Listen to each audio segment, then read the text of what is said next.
Dear students, आज जो हमारा टॉपिक है वो एक्सक्रीटरी सिस्टम। उसमें हम किडनी स्ट्रक्चर और फंक्शन पढ़ेंगे। ह्यूमन किडनीज, ये डायग्राम आप देख रहे हैं। दो किडनीज हैं, जो हर किडनी जो वर्टिब्रल कॉलम के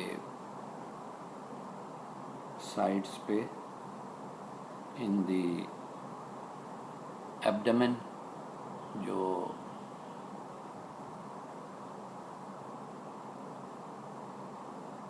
किडनीज हैं वो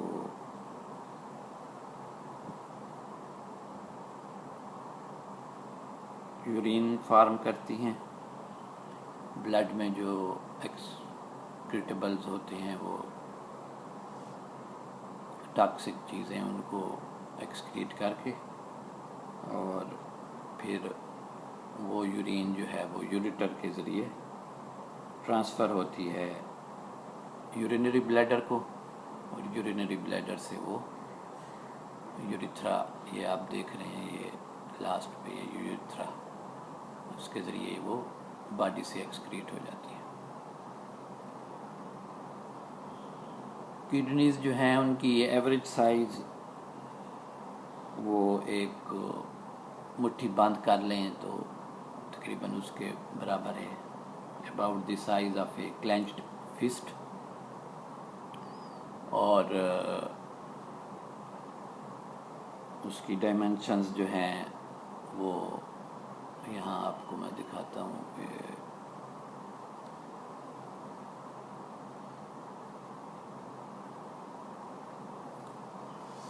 ये उसकी लोकेशन दी हुई है कि पोस्टीरियर वॉल ऑफ एब्डोमेन।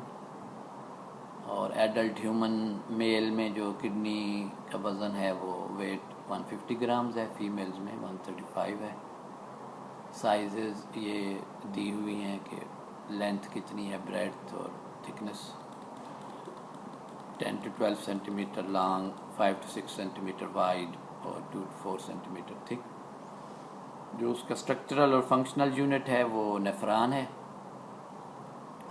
और उसका भी हम पढ़ते हैं कि नेफ्रॉन का स्ट्रक्चर और उसकी टाइप्स। दोबारा ये डायग्राम देखते हैं।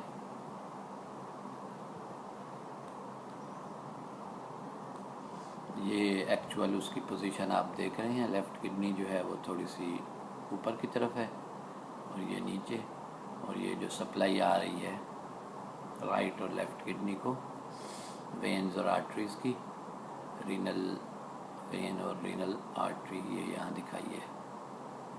ये ब्लू कलर में आर्टरी को दिखाया है और वेन है। जो रेड कलर है वो आर्टरी का है, ब्लू वेन का है। और उसका जो मेजर रोल किडनी का है एक्सक्रीशन, बॉडी की होम्योस्टेसिस, ऑस्मो रेगुलेशन, साल्ट्स को रेगुलेट करता है, पीएच को, ठीक है, और फिल्टर, ब्लड को फिल्टर करता है, रीअब्जॉर्प्शन करता है, और सिलेक्टिव एब्जॉर्प्शन होती है, सिक्रीशन है, ठीक है। तो ये उसका किडनी का क्रॉस सेक्शन है। आउटर जो ये पोर्शन आप देख रहे हैं इसको कार्टेक्स कहते हैं, ठीक है। और ये जो इनर है ये लाइंस थोड़ी सी रेडिश कलर में, ये मेडुला कहलाता है, ठीक है। और मेडुला के जो इस तरह ये बन रहे हैं पिरामिड्स की तरह, ठीक है, उनका बेस लंबा है, एपेक्स पतली है, ठीक है, इनको पिरामिड्स कहते हैं। और ये जो जगह है ये एरो से दिखाई है, ये पेल्विस ऑफ द किडनी है। पेल्विस से यूरेटर और यूरेटर से फिर ब्लैडर को जाएगा। और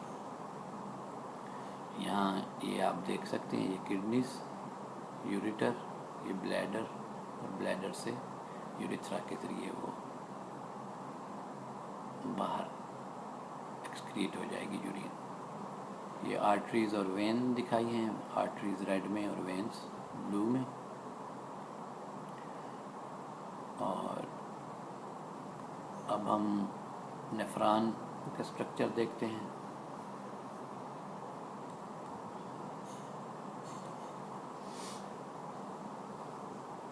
ये किडनी का क्रॉस सेक्शन हो जाएगा, उसको बड़ा करके यहाँ दिखाया हुआ है।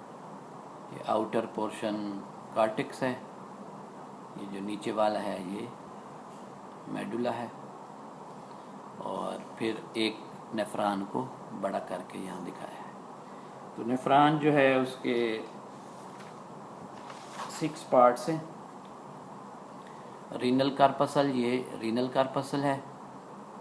रीनल कार्पसल में 2 चीज़ें हैं, बोमेंस कैप्सूल, ये बाहर वाला जो आगे टिब्यूल में एक्सटेंड हो रहा है, और जो दरमियान में ये है टफ्ट ऑफ कैपिलरीज का गुच्छा सा है, उसको ग्लोमेरुलस कहते हैं। ये ऊपर ये छोटा नज़र आ रहा है, इसको थोड़ा बड़ा करके देख लें।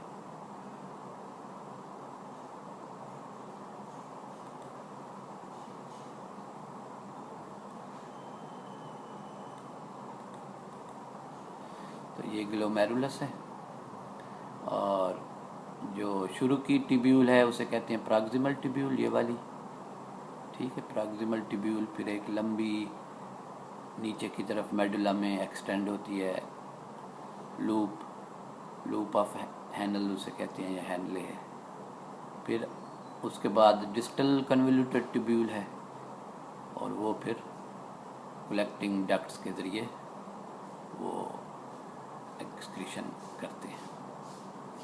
तो ये जो है, जो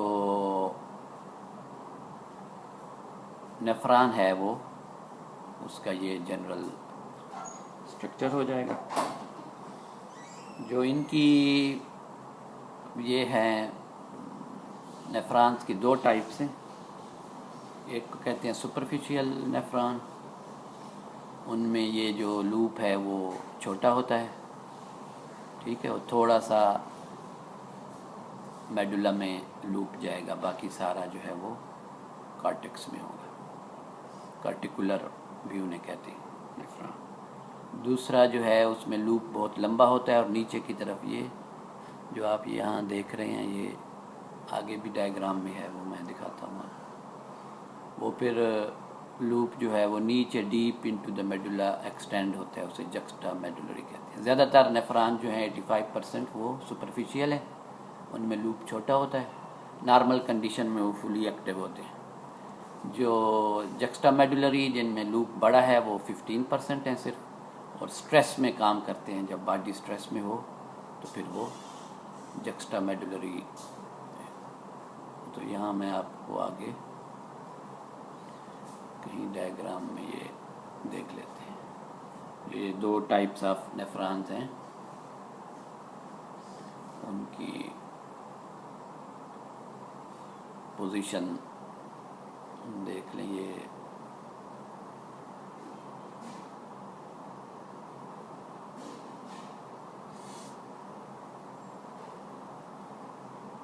बहरहाल उस डायग्राम में भी दिखाया हुआ है। ये 2 नेफ्रॉन्स हैं, जक्स्टा मेडुलरी और कार्टिकल भी उन्हें कहते हैं, जो सुपरफिशियल है। तो ये आप देख रहे हैं, ये कार्टिक्स है और नीचे मेडुला है। ये जक्स्टा मेडुलरी, उसका लूप नीचे तक गया हुआ है, और ये जो है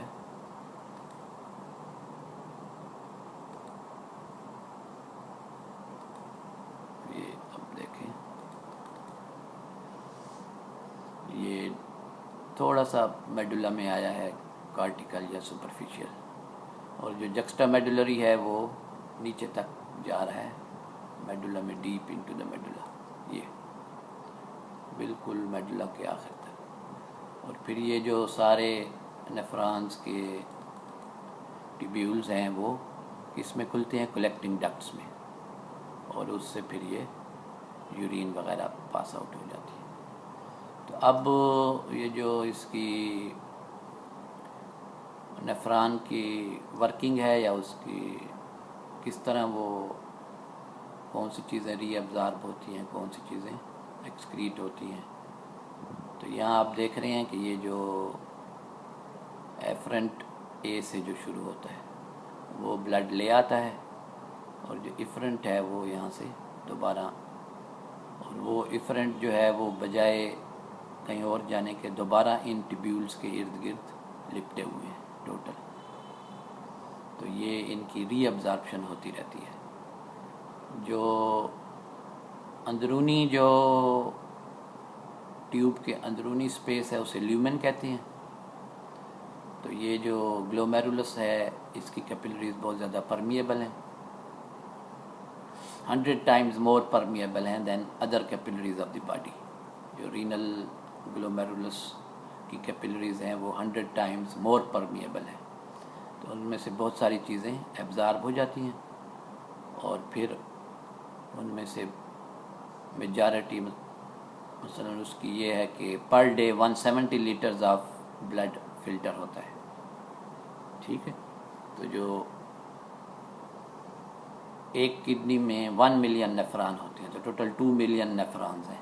तो टोटल जो सारे नेफ्रॉन्स का मिला के दोनों किडनीज के जो फिल्ट्रेट है पर डे वो 170 लीटर है। 170 लीटर ट्यूब्यूल्स में आता है, लेकिन उसमें से 168.5 रीअब्ज़ॉर्ब हो जाता है proximal tubule, loop of anal, distal tubules में, और जो यूरिन है वो 1 लीटर से 1.5 लीटर यूरिन पर डे आप एक्सक्रीट करता है ह्यूमन। तो उसकी जो एब्जॉर्प्शन वगैरह है वो किस तरह होती है, उसका फिल्ट्रेट और ये सारी चीज़ें वो आपको मैं दिखाता हूँ।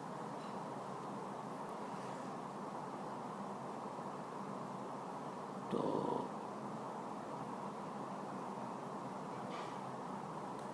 ये आप देखें, ये इस डायग्राम में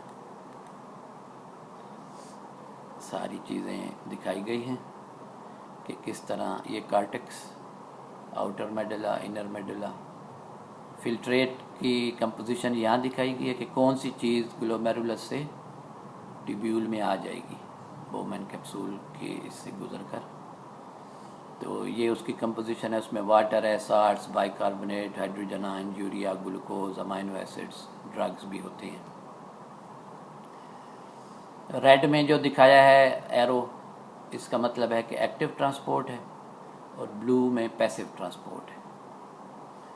तो अब प्रॉक्सिमल ट्यूब्यूल में आप देखें कि सोडियम क्लोराइड दोबारा रीअब्ज़ॉर्ब हो रहा है, वाटर रीअब्ज़ॉर्ब हो रहा है, न्यूट्रिएंट्स रीअब्ज़ॉर्ब हो रहे हैं। ठीक है, अमोनिया और हाइड्रोजन आयन जो है वो ट्यूब्यूल्स के अंदर आ रही है। तो ये जो हम दिखा रहे हैं ये इस तरह है कि ये ट्यूब्यूल के सेल्स हैं, ट्यूबुलर सेल्स, और फिर उनके इर्द गिर्द कैपिलरीज हैं।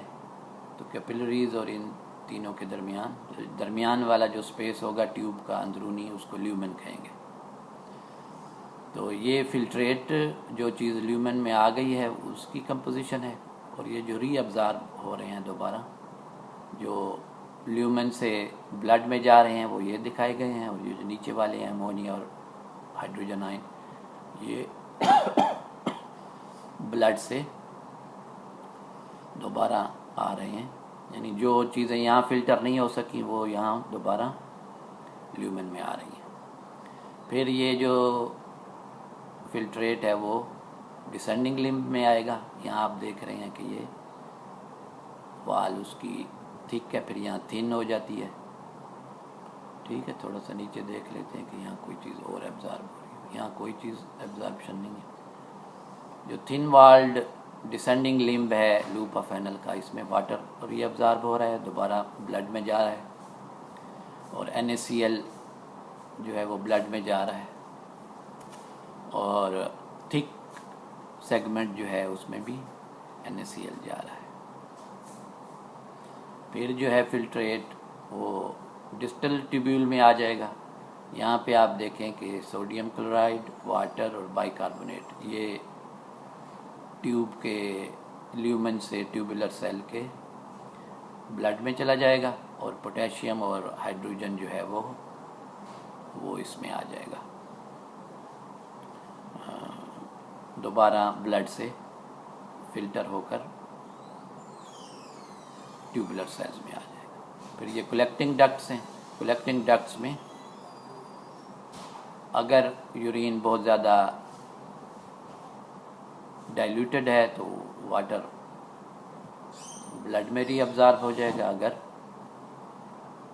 तो ये उसकी कंपोजिशन पे डिपेंड करता है। तो इसका मैकेनिज़्म ये है केमिकली कि जब फिल्ट्रेट इधर आ जाएगा तो ये सॉल्यूशन ब्लड के मुकाबले में हाइपोटोनिक होगी। फिर यहाँ लिम्स से जब गुज़रती है तकरीबन और डिस्टल कन्वोल्यूटेड ट्यूब्यूल से आइसोटोनिक हो जाती है, यहाँ हाइपरटोनिक होती है। तो मतलब ये है कि यहाँ वाटर की कंसंट्रेशन कम होगी तो वाटर इधर आ जाता है, फिर यहाँ से वाटर रीअब्ज़ॉर्ब होगा तो फिर तकरीबन बराबर हो जाएगा, और फिर यहाँ वाटर यूरिन में कम होगा और ब्लड में ज़्यादा होगा। तो ये उसका थ्रेशोल्ड है कि उससे ज़्यादा यूरिन कंसंट्रेटेड नहीं हो सकती। तो ये उसकी जनरल ये है वर्किंग ऑफ द किडनी। उसमें रीअब्ज़ॉर्प्शन कैसे होती है, जो रीअब्ज़ॉर्प्शन में मेन रोल है वो एंटी डाययूरेटिक हार्मोन का है, वो पानी की रीअब्ज़ॉर्प्शन को कंट्रोल करता है। और ऐसे पेशेंट्स जिनमें डायबिटीज़ इंसिपिडस होता है उसमें ADH सिक्रीट नहीं होता, तो फिर एक्सेसिव यूरिनेशन होती है तकरीबन 15 litres per day diabetic patients में जिनको डायबिटीज़ इंसिपिडस होता है, जिसमें प्यास बहुत लगती है। और वैसे भी डायबिटिक पेशेंट्स में ये इम्बैलेंस होती है। तो ये उसकी ये एब्जॉर्प्शन वाली ये है। तो किडनीज जो है वो तकरीबन 20-25% ऑफ दी हार्ट आउटपुट का ब्लड वो रिसीव करती हैं 100 ml पर मिनट, और तकरीबन 170 लीटर्स फिल्टर करती हैं, और उसमें से दोबारा जो रिक्लेम करती हैं वो भी दिया हुआ है कि NaCl 1300 ग्राम पर डे और ग्लूकोज 180 ग्राम। और तकरीबन यूरिन जो है वो यहाँ 1200 to 2000 ml लिखा है, लेकिन एवरेज 1200 है। तो 168.5 लीटर जो है वो रीअब्ज़ॉर्ब करते हैं ट्यूब्यूल्स। तो ये उसकी एक्सटेंसिव रीअब्ज़ॉर्प्शन, और ये यहाँ भी उसका वो दिया गया है, ये आप देख लें कि कौन सी चीज़ें क्या कर रही हैं, और बाकी आपको मैंने सारा बता दिया है। असेंडिंग टाइप्स ऑफ नेफ्रॉन, और ये उसकी मुख्तलिफ उसको लेबल किया हुआ है नेफ्रॉन के पार्ट्स को। आप ख़ुद भी कर सकते हैं, यहाँ उसकी असाइनमेंट सी मैंने एक आपके लिए प्रैक्टिस के लिए। और ये भी किडनी की वर्किंग दिखाई गई है। तो ये मेरे ख्याल में आपके लिए मोर देन इनफ है। इंशाल्लाह नेक्स्ट टाइम फिर मैं आपको मज़ीद भी नेक्स्ट टॉपिक अपना स्टार्ट करेंगे, और ये आपकी साइजेस वगैरह और वो सारे लिखे हुए हैं। तो थैंक यू। इसको आप इसमें पढ़ें, दोबारा देखें और से स्टडी करें, और कोई क्वेश्चन हो तो आप क्लासरूम में कर सकते हैं। थैंक्स।